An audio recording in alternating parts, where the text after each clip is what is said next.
On the outskirts of a quiet town lies a place swallowed by time, the St. Clair Asylum, abandoned in the 1940s, its walls holding secrets no one dares to uncover. Locals speak in hushed tones about the screams that echo on moonless nights. But for years, no one has stepped inside. Until now. Lisa, Mike, and Ethan, three friends with a taste for adventure, decided to break the silence. It was supposed to be a fun Halloween thrill.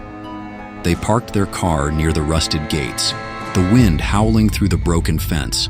Flashlights in hand, they stepped into the dark abyss of the asylum, ignoring the faded warning signs. Keep out. Do not enter. Lisa chuckled nervously. It's just an old building, right? But even she couldn't ignore the oppressive feeling that crept over them as they crossed the threshold.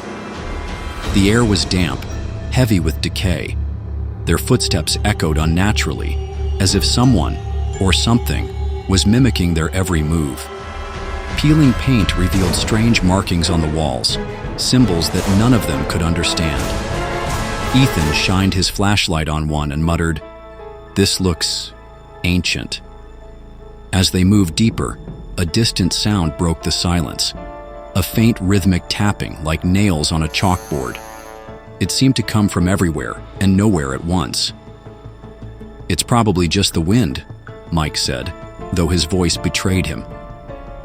In a small office littered with broken furniture, they found stacks of old patient files.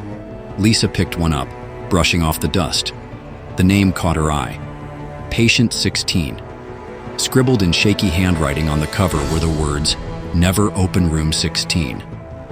"Guys, this is creepy," Lisa whispered. But curiosity got the better of them. They decided to find the infamous room. The corridors seemed to stretch endlessly, as if the building itself was alive, shifting around them.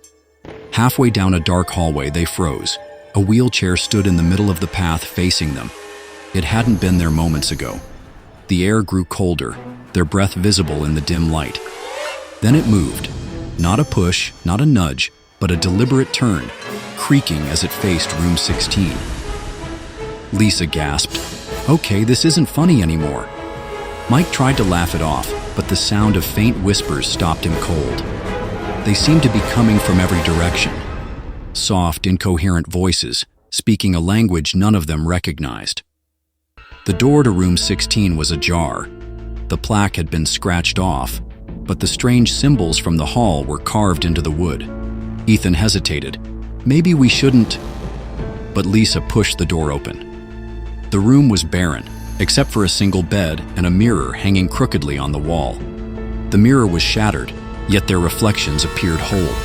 Lisa stepped closer, drawn to the shards. As she reached out, her reflection didn't move. It stared at her, its eyes black and unblinking. Before anyone could react, the lights flickered and the door slammed shut behind them. A blood-curdling scream filled the air, Lisa's. When the light stabilized, she was gone. The mirror now showed only Ethan and Mike, their terrified faces staring back. They searched the room frantically, calling her name, but all they found were scratch marks on the walls. "Leave while you can." The whispers returned, louder, angrier. A shadow moved in the corner of the room, growing larger, consuming the light. Ethan grabbed Mike's arm. "We need to get out of here, now!" They ran, the asylum twisting around them as if it didn't want them to leave. Doors they hadn't seen before appeared, leading them in circles. The whispers grew deafening, turning into screams. Finally, they burst through the front doors and collapsed outside. But something was wrong. The car wasn't where they left it. The trees around them seemed darker, taller, and the asylum was gone. As they stood in the chilling silence, a familiar voice broke through the stillness. "Ethan." Mike ... It was Lisa. They turned, and there she was, standing at the edge of the woods. Her smile was wrong. Her eyes, black as the void. "You forgot something," she whispered, holding out her flashlight. The two friends stood frozen, unable to speak as she vanished into the darkness. To this day, no one knows what happened to Ethan and Mike. The asylum remains lost, swallowed by the woods.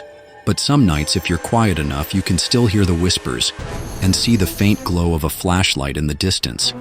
Because once you enter the asylum, it never lets you leave.